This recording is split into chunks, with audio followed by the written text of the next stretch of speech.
dashur Restoran News, ju përshëndes. Jemi së bashku si çdo ditë me mua Ester Sula për të njohur parashikimin e motit për sot dhe nesër në vendin tonë dhe kontinentin evropian.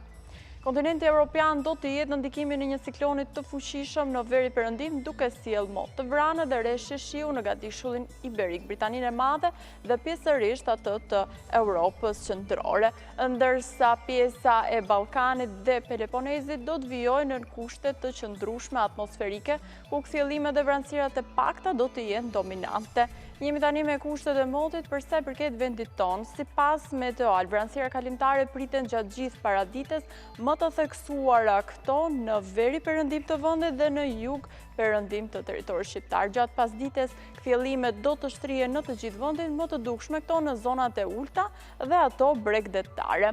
Temperaturat do të luhaten nga 0 deri në 18 gradë Celsius. Era fry nga jugu me një shpejtësi 38 km/orë, duke krijuar kështu dallgëzimi në brigjet detare 2 ball. Jemi tani me kushtet e motit për sa i përket ranet e Europës për ditën e nesërme. Cikloni do të vijojë të ndikojë pjesën më të madhe të Europës, duke mbajtur mot të vranët në perëndim edhe në qendër të kontinentit.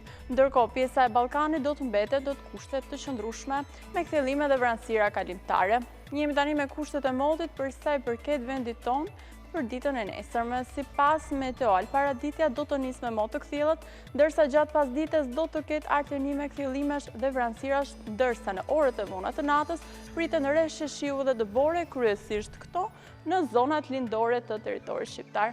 Temperaturat do të luhaten nga -2 deri në 18 gradë Celsius. Era fry nga jugu me një shpejtësi 35 km/orë, duke krijuar kështu dallgëzim në brigjet detare 1 deri në 2 ball. Shën tani temperaturat minimale dhe maksimale sipas Meteoal për vendin dhe rajonin.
Ishte parashikimi i motit për sot dhe nesër në vend të Europë. Ju falenderoj për vëmendjen tuaj, bashkë mirupafshim.